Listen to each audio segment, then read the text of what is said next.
Olá, pessoal. Sejam bem-vindos a mais uma aula do nosso curso de Física para o ensino médio, né? Estamos tratando agora sobre o assunto de oscilações de ondulatória e hoje, né, nossa aula será aqui neste lindo cenário, né, da, das montanhas. Eu estou dando aula para vocês aqui de Gruyère, na Suíça. Né? Invejosos dirão que é só um fundo de Google Meet, mas se você não entende de montanhas, não venha atrapalhar aqui a minha aula nas montanhas. Então vamos lá. Começa a aula de hoje. Na aula passada, nós estávamos falando sobre ondas. Né? Nós falamos sobre os conceitos de onda. O que é uma onda transversal, longitudinal, o que é uma onda mecânica, eletromagnética, né? Nós falamos sobre a descrição matemática das ondas, princípio de Huygens, né? Só para relembrar onde é que nós estamos. E hoje nós vamos falar sobre fenômenos ondulatórios, ok? Lógico, o conteúdo é muito mais extenso do que esse, né?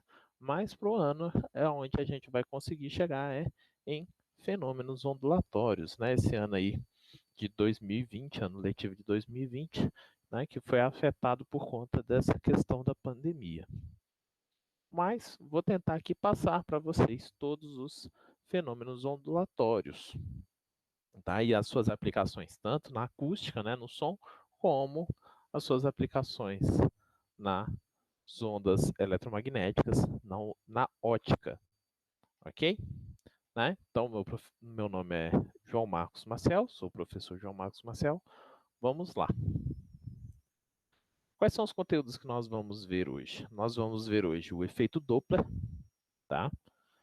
É um dos fenômenos ondulatórios e todas as suas consequências. Nós vamos ver ressonância. Depois nós vamos ver a difração de ondas, capacidade de desviar de obstáculos, né, de uma onda. Nós vamos ver os fenômenos ondulatórios associados à mudança de meio, como reflexão, refração, absorção, né, ela está relacionada à mudança de meio, mas também não está, né, então essa questão da absorção pode ser até fora aí das mudanças de meio de propagação. E a gente fecha falando de interferência de ondas. Ó, o primeiro efeito que nós vamos ver é o chamado efeito Doppler, né? O que é esse efeito? Bom, vocês, quem assiste aí The Big Bang Theory, né, deve lembrar do episódio que o Sheldon, ele se veste de efeito Doppler para o Halloween, né? Mas por que ele está vestido dessa maneira? O efeito Doppler, ele é a mudança da frequência aparente da onda, devido ao movimento ou da fonte ou do detector, né? Então, por exemplo, quando vem aquela ambulância, a ambulância está se aproximando de você, parece que o som da sirene da ambulância está mais agudo. Ao passar de você, ela fica com um som mais grave, né? O carro também, o carro de corrida, quando ele se aproxima dos captadores, né, do som, e a gente está assistindo a TV, né, ele vem com aquele som mais agudo e a partir de que ele passa, ele fica com um som mais grave, né? Por isso que o Sheldon ficava lá falando, né, quando as pessoas perguntavam de que ele estava fantasiado, ele ficava né? Para quê? Para poder ilustrar esse efeito Doppler, né? Uma fantasia genial, né, do Sheldon. Foi essa aí do efeito Doppler. Agora você vai entender o porquê que ele estava vestido dessa maneira. Então, o efeito Doppler, o que acontece? Eu tenho algo que está emitindo um determinado som, né, uma onda, só que esse emissor ele está em movimento, tá? Então, a pessoa que observa, né, que está na, na se a fonte ela estiver se aproximando do observador, o que acontece? o observador ele vai escutar uma frequência mais alta, ele vai detectar uma frequência mais alta, porque cada hora que essa fonte ela estava aqui nesse ponto, ela emite essa frente de onda. A partir do momento que ela anda para frente, ela vai emitir uma outra frente de onda. A partir do outro momento, ela emite uma outra frente. Então, você pode ver aqui que as frentes de onda elas tendem a ficar cada vez mais próximas umas das outras. E eu tenho, então, uma frequência aparente maior para esse som. Ao contrário, né?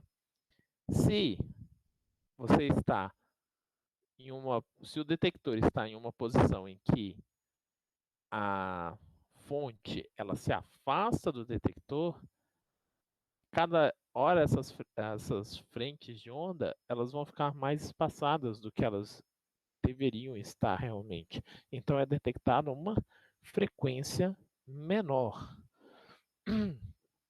ok? Então, no caso, quando a ambulância está se aproximando, o som fica mais agudo, porque a frequência fica mais alta. Quando a fonte se afasta, o som fica mais grave, porque a frequência aparente fica mais baixa. A frequência que você detecta fica mais baixa. E também a mesma coisa acontece quando o, o observador está em movimento. Então, quando o observador está em um movimento em que ele se afasta da onda, né, da fonte, ele vai escutar um som diferente. Tá? E se ele se aproxima da fonte, ele vai escutar também um som diferente, ok? Então aqui, né, eu até sugiro para vocês depois verem esse site aqui do professor Francisco Bocafoli, tá? Esse site aqui está com material muito bom e efeito Doppler bem completo, tá? Então, quando nós temos a fonte e o observador se aproximando, a frequência aparente vai ser maior. E o que eu vou ter aqui? A frequência medida, né? Ela vai ser a frequência original da fonte, que é esse F, a velocidade do som, mais a velocidade do observador, dividido pela velocidade do som menos a velocidade da fonte. Então, aqui, quanto maior a velocidade da fonte, né, maior é a frequência, e quanto maior é a velocidade do observador, também maior é a frequência. Tá? Quando a fonte se afasta do observador, a fonte e o observador em movimento, né? A frequência vai ser dada pela frequência original da onda, vezes a velocidade do som, que é v, menos a velocidade do observador, dividido pela velocidade do som, mais a velocidade da fonte. Então, quando eles se afastam, né? Então, eu tenho aqui a velocidade do observador, quanto maior ela for, mais menor é a frequência. Né? Então, quanto mais rápido o observador se afasta, menor é a frequência, e quanto mais rápido a fonte também se afasta, esse termo do denominador fica maior e menor se torna a frequência. Tá?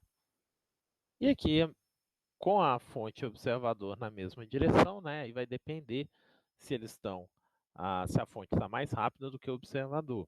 Tá? Mas quando o observador ele se aproxima da fonte, quando ele está na direção da fonte, é velocidade do som mais a velocidade do observador. Quando ele se afasta, é menos, tá? Então, está se afastando, velocidade menos a velocidade do observador. Aqui ele está indo para se afastar, velocidade menos a velocidade do observador.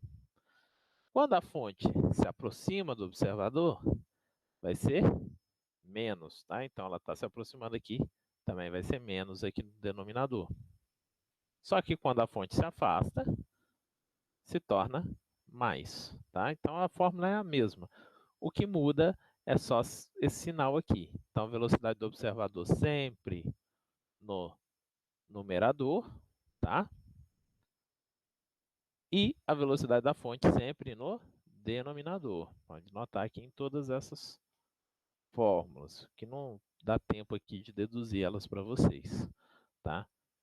Se o observador está se aproximando da fonte, mais, tá? Se o observador está se afastando da fonte, menos a velocidade do observador. E aqui embaixo, né, no denominador, se a fonte ela está se aproximando do observador, menos, e se ela está se afastando, mais, tá? Ok? Bom, mas note aqui, e se a fonte ela chegar próximo da velocidade do som, da onda, né?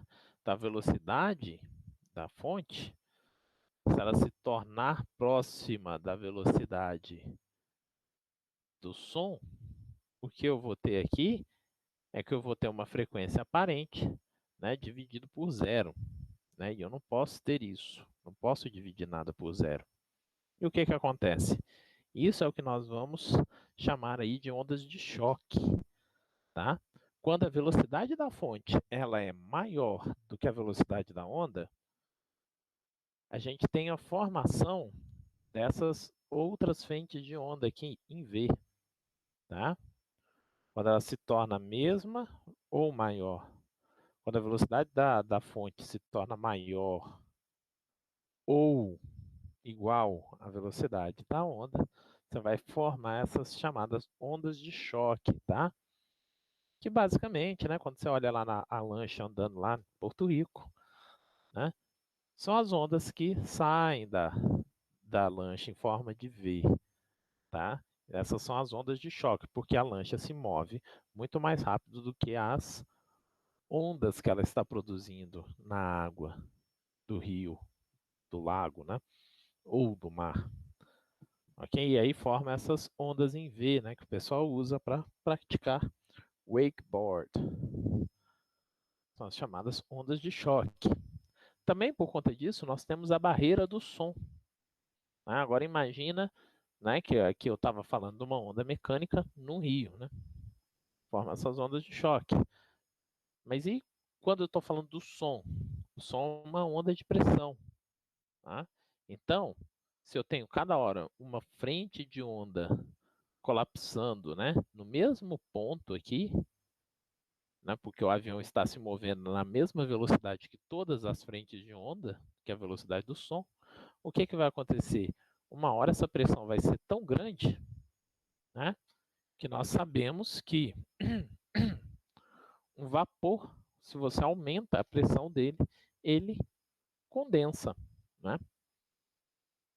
Então, quando você, lá no estudo lá de transição de fase, lá da termodinâmica, a gente viu que quando você aumenta demais a pressão sobre um determinado vapor, esse vapor ele irá condensar, tá?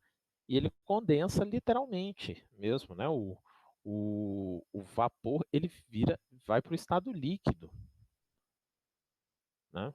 Os vapores que estão presentes no ar, eles vão para o estado líquido, formando a barreira do som. Então, se o avião ele não tem um biquinho aqui, né, dos aviões supersônicos, o que que acontece? Ele bate com um ponto em que está totalmente condensado, né? Ele bate com a água, né? Como se ele estivesse caindo no meio do mar, em alta velocidade. E ele espatifa todo, né? Isso é o que nós chamamos de barreira do som. Né? O Mach, ele percebeu isso, né? E ele viu como ultrapassar, né, essa barreira. Né? Os aviões, quando eles chegavam na velocidade do som, eles espatifavam depois da Segunda Guerra Mundial. Né? Começaram a desenvolver cada vez aviões mais rápidos, só que eles espatifavam quando chegava próximo da velocidade do som. Isso ficou conhecido como barreira do som. Então, os aviões supersônicos, eles precisam, né, do bico mais afunilado e aquela ponta aqui para conseguir entrar nessa barreira e passar por ela sem que haja um grande choque, porque isso aqui é um líquido. Então, ele tem que literalmente mergulhar, né, nessa onda de choque aqui, que vai formar. E depois que ele passa, né, sai aquele estrondo, né, da onda de choque que ele provocou. Por isso que o avião ele não pode quebrar, né, a barreira do som em cima de áreas residenciais. Por isso que também o Concorde foi aposentado, né, porque hoje em dia você tem moradinha em tudo quanto é lugar, né? Só em cima do mar que não tem. Então o Concorde ele só podia quebrar a velocidade do som praticamente em cima do mar, senão ele saía produzindo onda de choque e espatifando tudo quanto é janela, né? Da casa das pessoas. Bom, o próximo efeito ondulatório que nós vamos falar é a ressonância, tá? Então, esse que nós vimos é o efeito Doppler, né, e as suas consequências, como a barreira do som. Ressonância é o próximo. O que é ressonância? A ressonância é quando a onda, existe um sistema oscilatório físico, né, que vai se comportar aí como MHS, né? Então o sistema tem uma frequência de oscilação, né? E se a onda começa a incidir sobre esse sistema, cedendo energia para ele e vibrando na mesma frequência natural, né, na mesma frequência do MHS dele, né, o que vai acontecer? Cada hora ele vai vibrar mais. Né? Essa daqui é o GIF, né, com a ponte de Tacoma, nos Estados Unidos. Ela foi vibrando cada vez mais por conta do vento, né, e ela foi entrando em ressonância. Em ressonância, foi vibrando cada vez mais até que ela desabou. Eu acho que foi na década de 50 ou 60. E ela desabou. Hoje em dia nós sabemos que não podemos fazer uma ponte em um único material, né? Porque o material ele tem uma frequência elástica, né? Ele tem uma constante elástica, né? Então ele vai ter uma frequência de oscilação. Toda ponte tem uma mesma frequência de oscilação, então ela pode entrar em ressonância. Agora, se cada parte for feita com material diferente, né, cada parte vai ter uma constante elástica diferente e, consequentemente, vai ter uma frequência de vibração diferente. E aí ela não entra em ressonância. Né? Você também pode ver uma ressonância, né, quando você vai brincar com alguém, com a criança, no balanço. Né? A cada oscilação do balanço, do pêndulo, você vai lá na ponto mais alto, né, na amplitude mais alta, e você concede energia, empurrando o balanço. Então, o balanço vai subir mais alto na próxima. E aí, quando ele sobe de novo até a amplitude máxima perto de você, você empurra ele de novo, né? Se você empurrar sempre na amplitude mais alta, né, você vai estar vibrando em ressonância com o balanço e cada hora ele vai ir mais alto. Ao contrário, se você empurrar antes dele chegar no ponto mais alto ou depois, você vai acabar freando o balanço e ele vai vibrar aí, né? Vai balançar cada vez com uma frequência menor e você acaba freando o balanço. Então, o segredo de balançar cada vez mais alto é você empurrar na mesma frequência de oscilação do balanço. No temos também, né, a ressonância magnética. Ressonância magnética é um aparelho, né, que os campos magnéticos aqui dentro, né, aqui tem bobinas gigantescas que ficam girando, produzindo campos magnéticos e alguns elementos químicos, né, do contraste que eles injetam na pessoa, né, ou de algum tecido do corpo humano, né.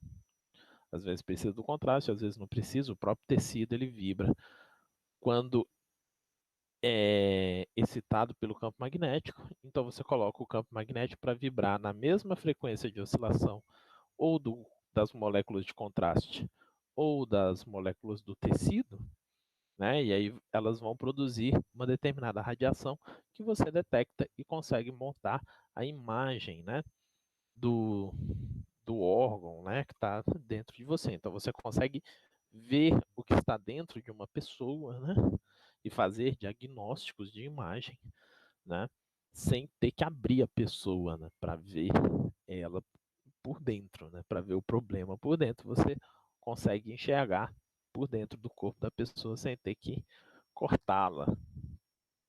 E também temos, né, o microfone, né, ele tem a microfonia, né, aquele barulhinho, né, que ocorre quando ele recapta, né, o mesmo som que sai da caixa, ele entra no microfone, é amplificado, sai de novo da caixa, entra no microfone, é amplificado, sai da caixa e aí você entra num processo de ressonância, né, e aí aquele barulhinho vai cada vez aumentando mais. Também o violão, né? O violão, a corda que vibra, né? Mas se você não tiver essa caixa aqui, você não escuta o som. Por quê? Porque a corda ela não é capaz de produzir um som audível. Então você coloca essa caixa, que é chamada caixa de ressonância, né? E aí o som audível ele vibra, entra em ressonância aqui com a caixa e depois quando ele sai com uma amplitude muito maior e você consegue escutar o som produzido pelo violão. Perdão. Ok? Então, essa é a ressonância. Sem essa caixa aqui, você não escuta, né? No caso da guitarra, ela tem captadores para poder amplificar o sinal elétrico das cordas, mas aí é matéria de indução eletromagnética que vocês vão ver no terceiro ano. Difração. O que é difração, professor? Bom, a difração, ela é a capacidade de uma onda de contornar obstáculos, tá? Então a onda ela vem, né? A frente de onda ela incide sobre algum obstáculo e aqui você tem uma abertura. E aí ela passa para o outro lado, né? Para outra região, escapando, né? Desse obstáculo, né? E irradiando, né? Pelo princípio de Huygens. Esse único ponto aqui vai funcionar como uma fonte pontual, né? E vai produzir ondas esféricas, né, nessa região, que era esperada ser uma região de sombra. E o raio direto passa por aqui. A difração, né, ela ocorre, né, quando o obstáculo ele tem um comprimento menor do que o comprimento de onda. Por isso que é muito mais fácil você ver difração no som, tá? E quanto mais grave o som, mais você vê difração, né? É muito mais fácil quando você passa perto de um show, né, que tem diversos obstáculos para o som, né, de você escutar o som grave. O som grave ele é capaz de burlar, né, de contornar os obstáculos mais do que as ondas agudas, que as ondas agudas têm um comprimento de onda menor, então ela só vai conseguir contornar aqueles obstáculos que forem menores do que o seu comprimento de onda.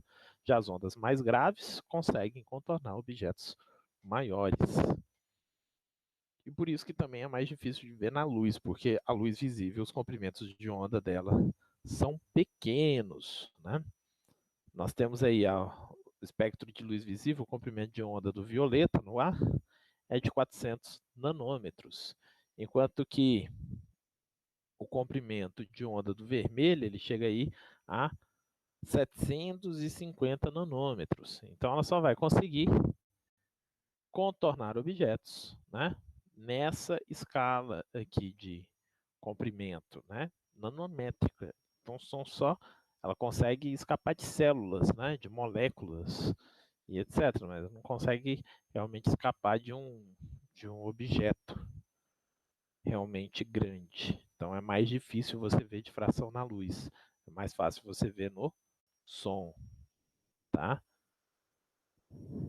Mas mesmo assim é possível ver, tá?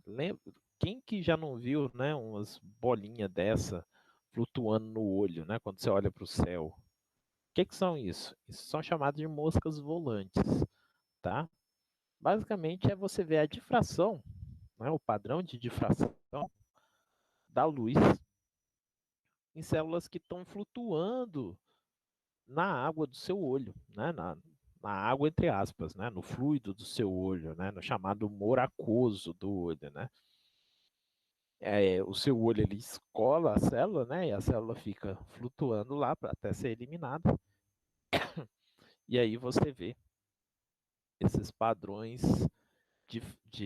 difrativos, né? Das células que são exatamente a luz contornando o obstáculo.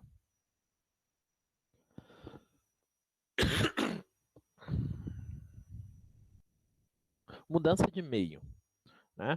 Sempre que muda de meio de propagação, a onda vai sofrer dois fenômenos ondulatórios, com certeza. Um terceiro pode ser que ela sofra, tá? Mas dois fenômenos ela vai sofrer, com certeza. Um é a reflexão, o outro é a refração. Esses dois vão ocorrer se ela pudesse propagar no segundo meio. Tá? Se ela não pudesse propagar no segundo meio, vai ocorrer a chamada absorção. Tá? Então, a reflexão, né, a formação, né, ela vai bater no segundo meio e vai ser refletida em outra direção. Então, você vê a formação de imagens aqui nesse lago, né? A mesma imagem que você vê em cima, você vê embaixo invertida por causa da reflexão. E aqui a refração, né? O lápis parece que está quebrado, né, dentro da água. Mas por quê? Porque quando ela troca de meio, ela altera a direção de propagação. Então, o que você vê parece que o lápis está quebrado, mas isso aqui é só uma ilusão de ótica. E o fenômeno da absorção, né? Que é o fenômeno responsável aí, junto à absorção com reflexão, vai ser o fenômeno responsável pelas cores, né? Pela tinta, né? De cor diferente. Né? No caso aqui, por exemplo, o lápis amarelo aqui, né? O que acontece? Ele absorve todas as frequências diferentes da cor amarela e ele só reflete a cor amarela. Tá? Então vamos ver aqui. Primeiro fenômeno, reflexão. Quando é que ele ocorre? Né? Quando uma onda se propaga de um determinado meio, né? Essa onda incide um segundo meio e volta a se propagar no meio original, mudando a sua direção de propagação. Né? Na reflexão, a onda não sofre mudança de frequência, tá? Ela não sofre mudança no comprimento de onda e nem da velocidade. Permanece a mesma onda. O que pode ocorrer é uma polarização, tá? Se ela refletir em ângulos menores do que o ângulo de Brewster, ou em ângulos maiores do que o ângulo de Brewster. Na verdade, são ângulos maiores, porque é em relação à normal, tá? E pode ocorrer inversão de fase, né? Quando ocorre a reflexão. Tá? Então, a primeira lei da reflexão, como é que é? Imagina que eu tenho uma frente de onda. Essa frente de onda eu tenho o meio 1 e o meio 2 aqui.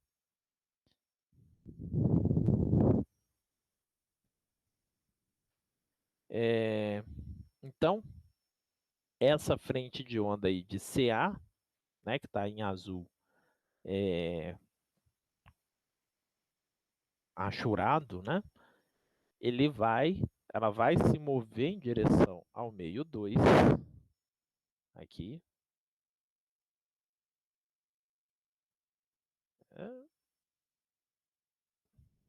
Ok.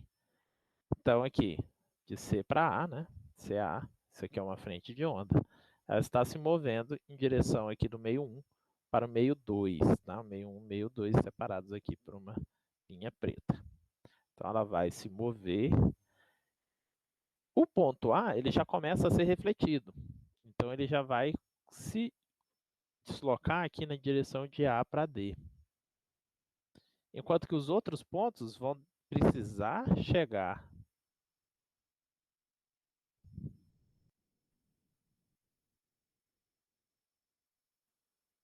Não, os outros pontos eles vão precisar chegar aqui na fronteira, né? Os outros pontos aqui dessa onda vão precisar chegar aqui na fronteira entre os dois meios para serem refletidos aqui para frente de onda aqui DB, que é uma frente de onda refletida, ok? Bom, então aqui, o tempo que demora do ponto A, dessa frente de onda refletida do ponto A para o ponto D, é o mesmo tempo, né, porque é a mesma velocidade e tal, ele vai ser o mesmo tempo que esse ponto aqui C demora para chegar até o ponto B, tá? E formar essa frente de onda aqui, D até B, tá? Então, eu sei que o comprimento CB, ele é a velocidade de onda vezes o tempo. E o comprimento AD é a velocidade de onda vezes o tempo, né? O comprimento de A para D é o mesmo comprimento de C para B. Então, o que que acontece? Eu tenho aqui um ângulo de 90 graus, de C para B aqui, né, de a reta CA e CB tem um ângulo de 90 graus, tá? Eu tenho esse mesmo lado aqui para esses dois triângulos, né? Tem o triângulo ABC aqui e o triângulo ABD, tá? Então, o comprimento AB é o mesmo para os dois. Eu tenho o mesmo ângulo de 90 graus aqui, aqui.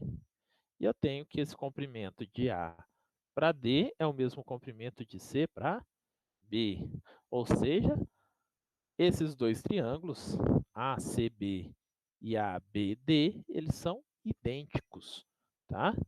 Então, o ângulo de incidência tem que ser igual ao ângulo de reflexão, né? Então, a onda ela incide com um ângulo, uma inclinação, com um determinado ângulo, e ela vai refletir com a mesma inclinação, tá? Primeira lei da reflexão vai me dizer que o raio incidente e o raio refletido estão sempre no mesmo plano, né? Então, não acontece do raio CB, né, dessa frente de onda CA, ela refletir aqui, né, ele está aqui nessa direção de propagação, e ela refletir e vir na sua direção, por exemplo. Não, ela vai se refletir dentro do mesmo plano aqui, que no caso seria a tela. Tá? E a segunda lei da reflexão, né, vai me dizer que o ângulo do raio incidente ela é igual ao ângulo do raio refletido. Tá? Então, θ1 é igual a θ2. O raio vem, incide aqui, né? Então o ângulo é medido com relação à normal, tá? Da superfície, não é com relação ao ângulo da superfície, que isso aqui é em duas dimensões, né? Então eu estabeleço aqui a normal, o ângulo de incidência, o ângulo de reflexão, os dois são iguais, tá? Se ela for maior do que um ângulo de Brewster, né, um determinado ângulo limite aqui, se ela se torna maior, toda onda refletida vai ser polarizada. E reflexão em cordas, como é que ocorre, né? Se eu tenho uma onda numa corda, ela vai, esse pulso vai sendo propagado. E aí vai depender se a extremidade está fixa ou se a extremidade está livre.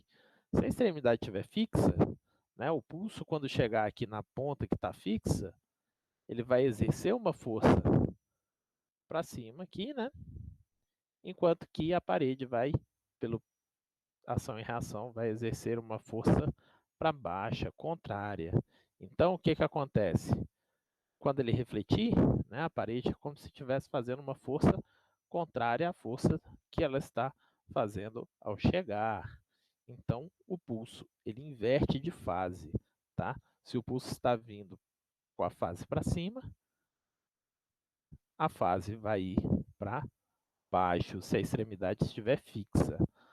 Se você deixar a extremidade da corda livre, o que que vai acontecer? Esse pulso ele vai vir para cima. Quando chegar aqui, no ponto que está preso, essa extremidade está livre, né? Então ela não vai exercer força. Essa extremidade vai vibrar do mesmo jeito que esse pulso está chegando aqui. E aí a onda refletida vai ter a mesma fase, não ocorre a inversão da fase do pulso. Quando a extremidade está livre, quando está fixa, ocorre a inversão da fase do pulso. Isso é importante na hora que a gente for estudar ondas em corda de violão, tá? Ou instrumentos de corda. Refração é o outro fenômeno. Quando a onda ela se propaga em um determinado meio e após incidir um segundo meio, né, essa divisão entre os meios, ela passa a se propagar no novo meio, tá? Então, na reflexão, ela incide a mudança de meio e segue no mesmo meio. Na refração, ela incide num determinado meio e ela reflete no mesmo. Ela vai refletir aí. Não, perdão, ela vai refratar, né, para o segundo meio, tá? Então, a reflexão permanece no mesmo meio, refração vai para o novo meio. Na refração, quando ela troca de meio, ocorre a mudança da velocidade, porque o meio é novo, tá? É um meio diferente. Então, a velocidade de propagação dessa onda muda, tá? Só que a frequência ela permanece a mesma. Se a frequência permanece a mesma e a velocidade muda, quem é que tem que mudar? É o comprimento de onda, tá? Porque velocidade é comprimento de onda vezes a frequência, né? Velocidade é lambida na ferida, né?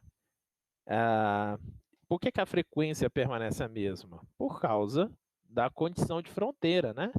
Se um meio está vibrando, né, na troca do meio, né, eles têm que vibrar com o mesmo período, porque senão, né, você vai começar a ter um descolamento aí entre esses dois meios, né?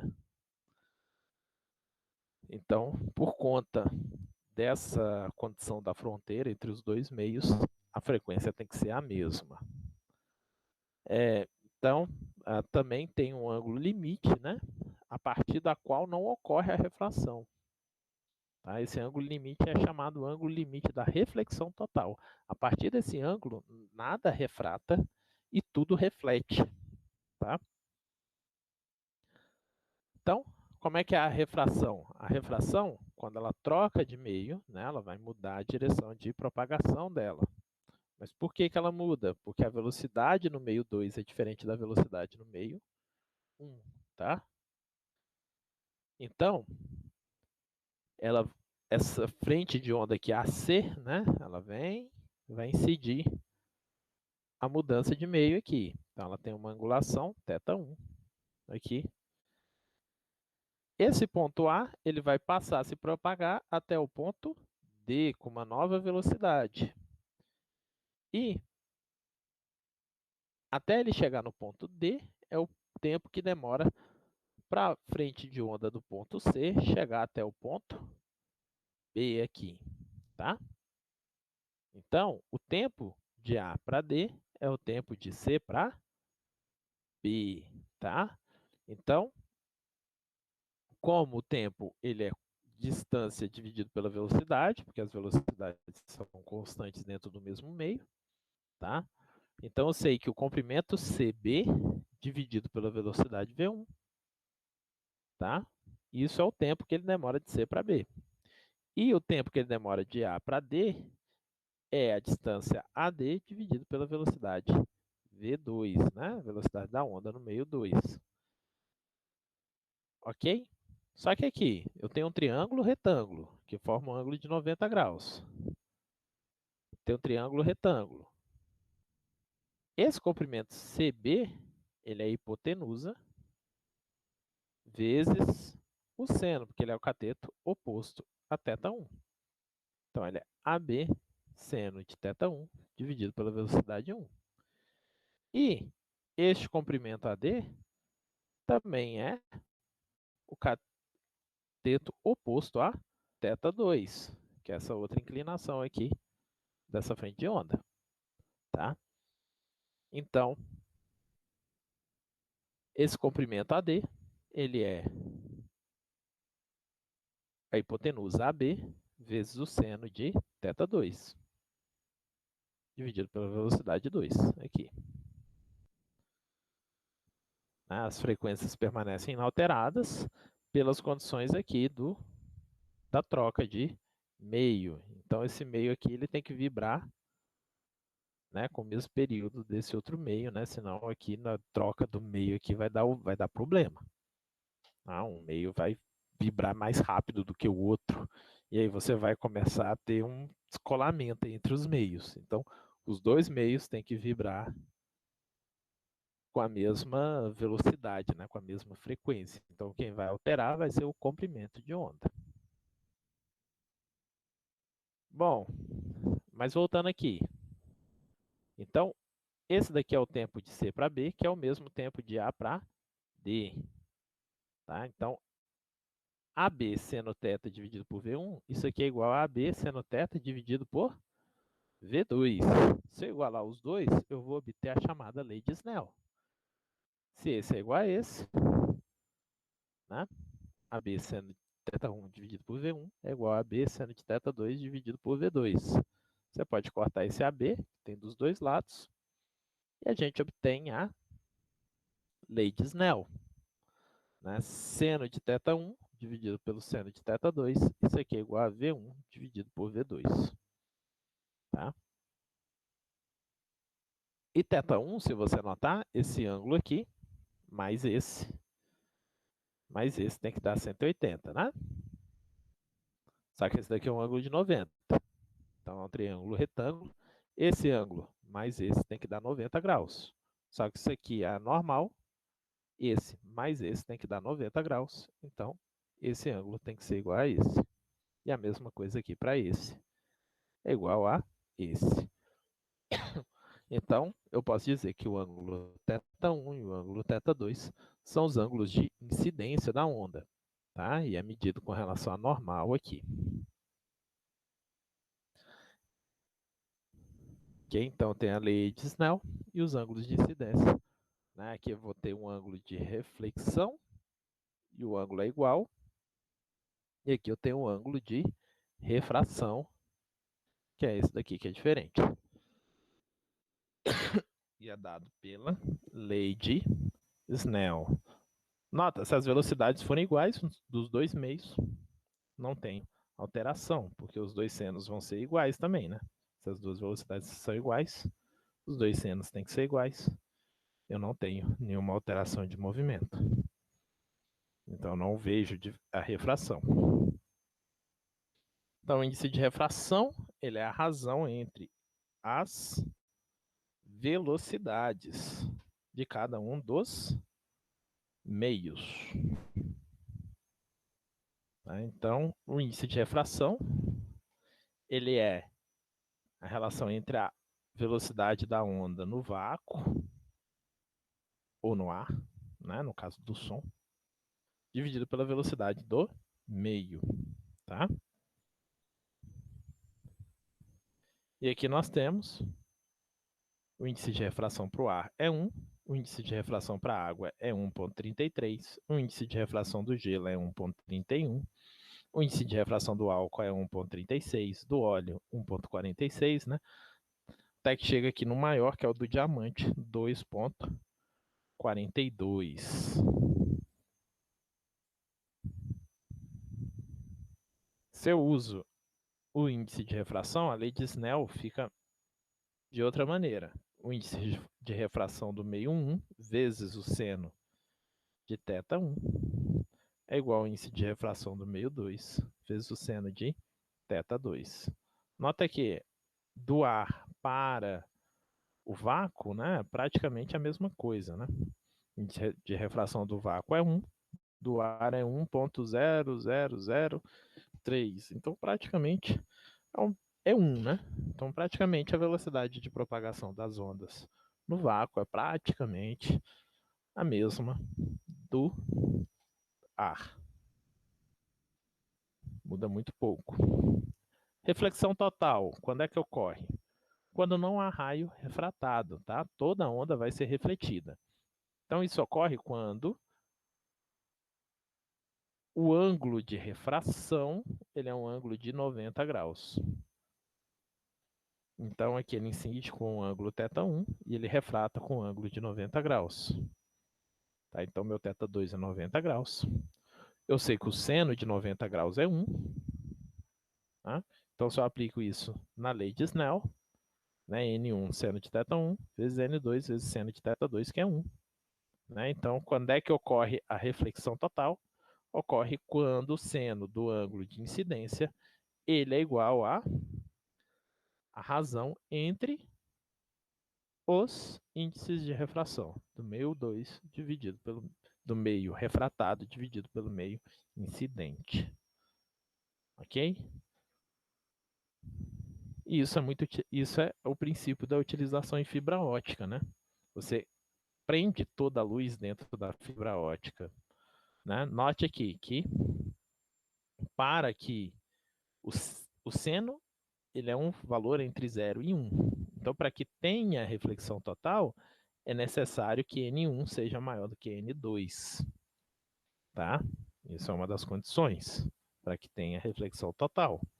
Né? Então, é possível o quê? Que ocorra a reflexão total do vidro. Né?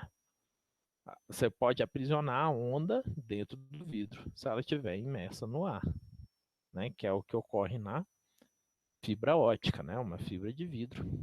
E você prende toda a luz dentro da fibra ótica por reflexão total. E aí você transmite o pulso luminoso de um ponto até outro, né, pela velocidade da luz, muito rápido, né, muito utilizado em telecomunicações. E aí você transmite informação pela frequência da luz emitida.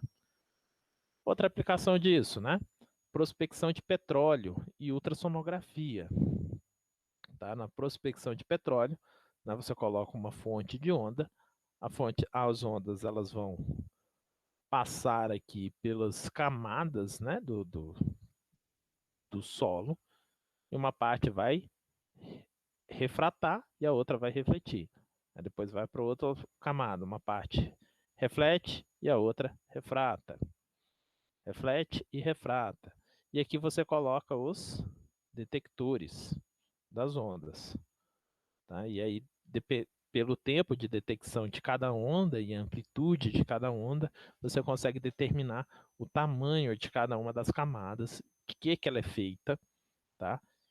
E se tem óleo, né? Se tem petróleo dentro dessas camadas. É uma técnica geofísica, tá? A ultrassonografia, né, o exame que você vai fazer, né, as grávidas fazem, né, as meninas sempre fazem anualmente, né, ultrassonografia no ginecologista, né, os meninos têm que fazer, né, a ultrassonografia dos rins, né, para ver se não tem pedra nos rins e etc. Né, também é uma técnica de diagnóstico por imagem, é a mesma ideia de prospecção de petróleo. A única diferença é que não vai ser camada de rocha, né? Vai ser camada de pele, né? De tecido humano. Tá? Mas a ideia é a mesma. Aquele aparelhinho ele produz ondas ultrassônicas, né? E essas ondas ultrassônicas elas são refletidas pelos tecidos de pele e é detectado pelos detectores. E baseado nesse tempo você sabe o que é cada coisa e monta a imagem. Se você ainda aplicar o efeito Doppler na ultrassonografia, é possível até saber a velocidade do fluxo sanguíneo, né? Então, a onda ela vem, ela reflete numa molécula de sangue, né? Só que essa molécula de sangue ela está em movimento, então ela reflete essa molécula com uma outra frequência, né? Então é o chamado ultrassonografia Doppler. Né? Você mistura os dois e por essa mudança de frequência você sabe a velocidade das células sanguíneas, tá? É importante fazer, né, a ultrassonografia Doppler para saber se está com entupimento de artéria, né, se tem algum problema de válvula de coração, dentre outros, né? É importante fazer esses exames. E nós temos também a absorção, quando o meio captura a energia da onda. Durante a absorção, a energia da onda, né, ela é absorvida pelo meio, tá?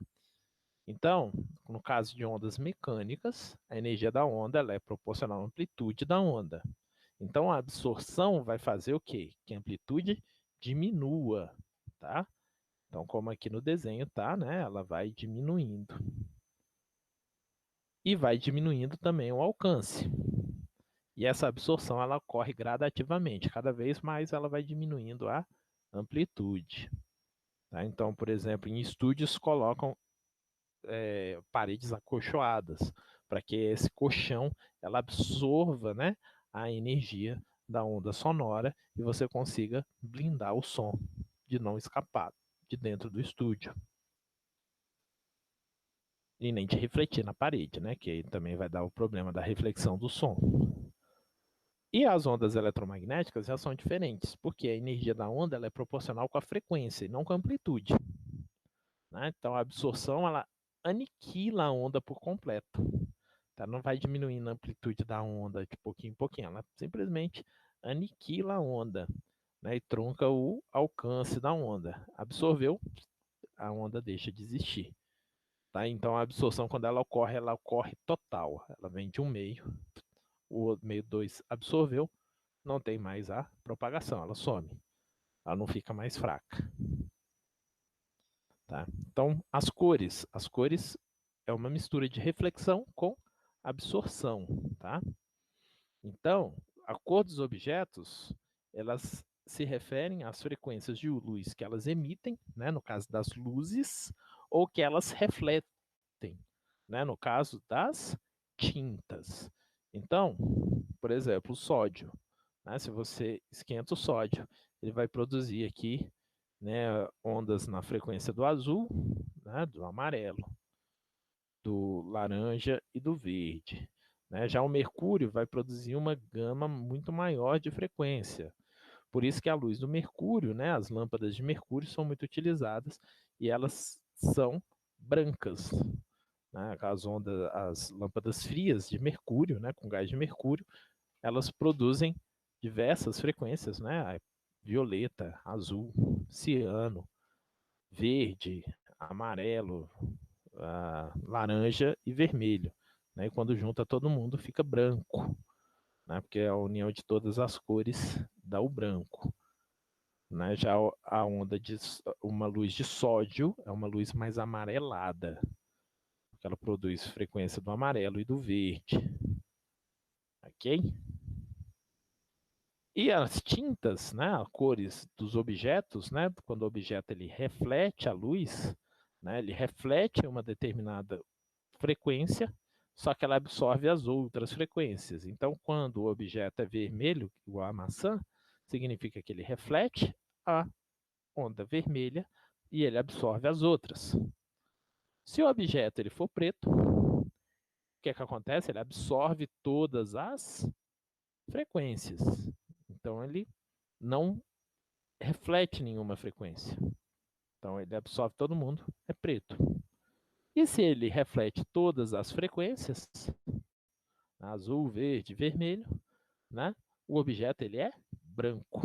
Tá? Assim como se ele emite uma gama de frequências de todo o espectro, ele é branco. Se ele reflete todas as frequências, ele vai ser um objeto branco. Tá?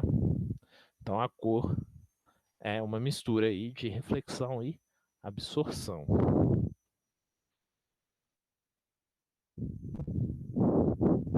Aqui nós temos o esquema da absorção, né, da luz por moléculas de clorofila.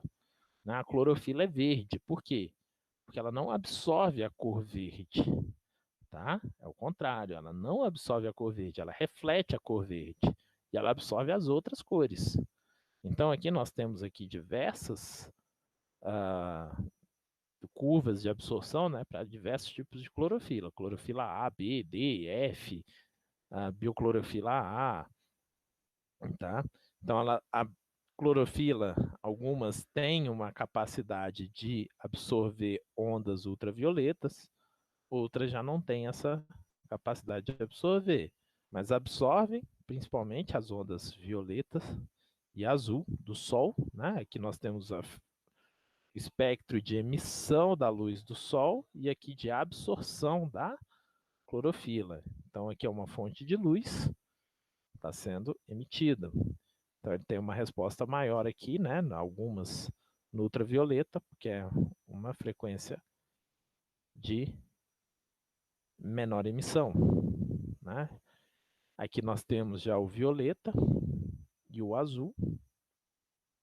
A clorofila ela absorve, ela vai refletir a cor verde, tá? Por isso que ela tem a cor verde, ela é responsável pela cor verde das plantas.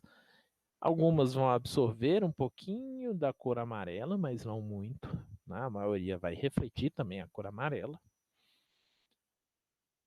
E elas absorvem também a cor vermelha, tá? E o infravermelho também, algumas moléculas de clorofila. Então, como elas absorvem as outras cores e refletem só a verde, a clorofila tem a cor verde. E, por último, né, nós vamos falar dos processos de interferência. Interferência ocorre por conta da superposição de ondas, né? Nós falamos na aula passada, né? Então, quando duas ondas passam pelo mesmo ponto no espaço, a intensidade resultante é a soma das intensidades de cada onda, né? Então, aqui, por exemplo, a flauta, né? Você tem diversas frequências que a flauta emite. Quando você junta ela num determinado som, ela vai formar essa onda aqui, né? Então, eu posso decompor ela em soma de ondas de cada uma de uma frequência diferente. Só que o interessante é que se as duas ondas elas tiverem mesma frequência, né? Quando eu somar, eu posso colocar esse cosseno em evidência aqui, né? E somar as amplitudes. Então, uma onda interfere na outra. Então, aqui, quando duas ondas da mesma frequência e comprimento de onda, né? Ou seja, tem a mesma velocidade, mesmo comprimento de onda, mesma frequência, elas se encontram num determinado ponto, né? E tem a mesma natureza, as amplitudes vão ser somadas. Então, eu digo que ocorre uma interferência construtiva quando duas cristas ou dois vales se encontram, né? Então, aqui, quando as duas cristas, né, da onda azul e da onda verde se encontram, você vê aqui que essa onda vermelha é máxima, né? A amplitude dela, que é a amplitude da onda resultante das duas. A interferência destrutiva ocorre quando uma crista e um vale se encontram. Então, quando a crista aqui da onda verde se encontra com o vale da onda azul, ou o contrário, você vai ver que essa onda ela fica plana, a onda vermelha. Tá? Então, é interferência destrutiva. O máximo de uma onda encontra com o mínimo da outra. Ok? Então, eu posso construir uma onda ou destruir uma onda usando uma outra onda. Tá? Então, eu posso pegar duas ondas sonoras, fazerem elas se encontrarem, né? E anular aquela onda. Então, eu posso anular uma onda sonora com outra onda sonora. Eu posso pegar dois barulhos, né? Da mesma frequência, colocar eles contrapropagantes e eles acabarem se anulando e gerar silêncio.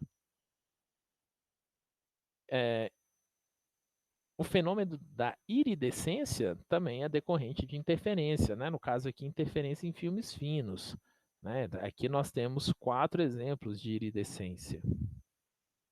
Então, essas cores, né, que dependem do ponto de vista que você está olhando, né, da inclinação que você está olhando, produz uma determinada cor, isso não é a cor natural do objeto, é uma interferência que ocorre em filmes finos.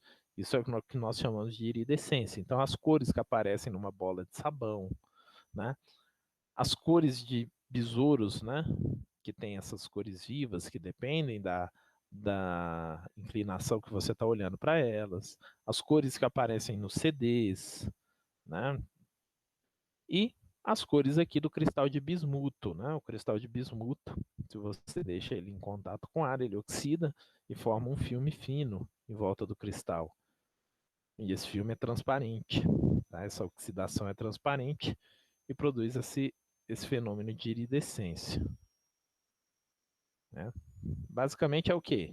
Você tem uma onda incidente, esse filme transparente, né? Um filme bem fino, transparente. Então, uma parte da onda reflete, a outra refrata. Quando ela vai trocar de meio, de novo, ela vai refletir de novo aqui em uma outra angulação, tá? Então, reflete e refrata de novo. Só que eu vou ter uma diferença de caminho. Então, dependendo da angulação, o que eu vou ter? Eu vou ter o máximo de uma onda encontrando com o mínimo da outra. E eu tenho interferência destrutiva. E se dois vales, né, ou duas cristas, se encontrarem aqui no ponto C e D, né, eu vou ter interferência construtiva. No caso aqui eu tenho interferência construtiva do verde, tá? Do besouro. E tem interferência destrutiva das outras cores. Então esse é um fenômeno da iridescência.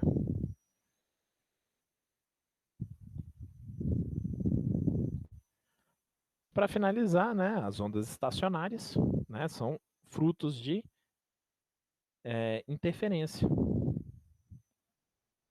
Né? Então, são duas ondas contrapropagantes, né? De modo que a posição das cristas e dos vales elas não se alteram, né? Quando eu tenho a onda resultante.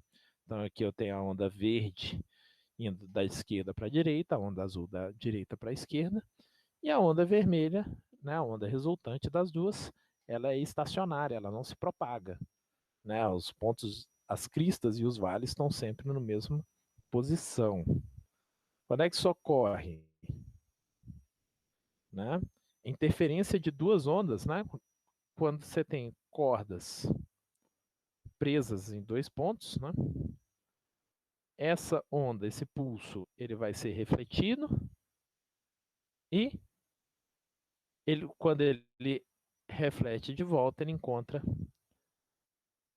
a onda incidente, tá? Dentro da córnea. Então a onda refletida ela encontra com a onda incidente e aí você tem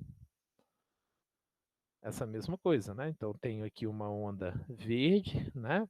Posso pensar assim, né? Essa onda verde está sendo refletida na onda azul. Então tem a onda incidente e a onda refletida azul. Então tenho os comprimentos de onda aqui que ocorrem em interferência construtiva, né? São se eu tenho a onda presa nos dois pontos, então se eu tiver o comprimento total da corda, ele for igual ao comprimento da onda dividido por 2 a um comprimento de onda ou 3 meios comprimentos de onda ou 2 comprimentos de onda, sempre somando metade de comprimento de onda, eu tenho interferência construtiva. Todas as outras ondas vão ter interferências destrutivas, então vai formar as ondas estacionárias. No caso de um tubo de ar, né, que está fechado, então aqui o ar ele pode vibrar à vontade e aqui ele não pode. Então é como se ele tivesse solto aqui e preso aqui. Então, nesse tubo de ar, quais são os comprimentos de onda que sobrevivem? Se o comprimento de onda for 4 vezes o comprimento do tubo, ou se o comprimento de onda for 4/3, né, do comprimento total do tubo, ou 4/5, e assim sucessivamente. Então, é assim que forma ondas em flautas, né, em instrumentos de sopro, e aqui é assim que formam ondas em instrumentos de cordas. Ok, pessoal? Então, essa foi a nossa aula sobre fenômenos ondulatórios, tá? Nossa última aula aí do ano letivo de 2020. Né? Foi bom estar com vocês, gravar essas aulas aí para vocês. Nos vemos no ano letivo de 2021. Até mais.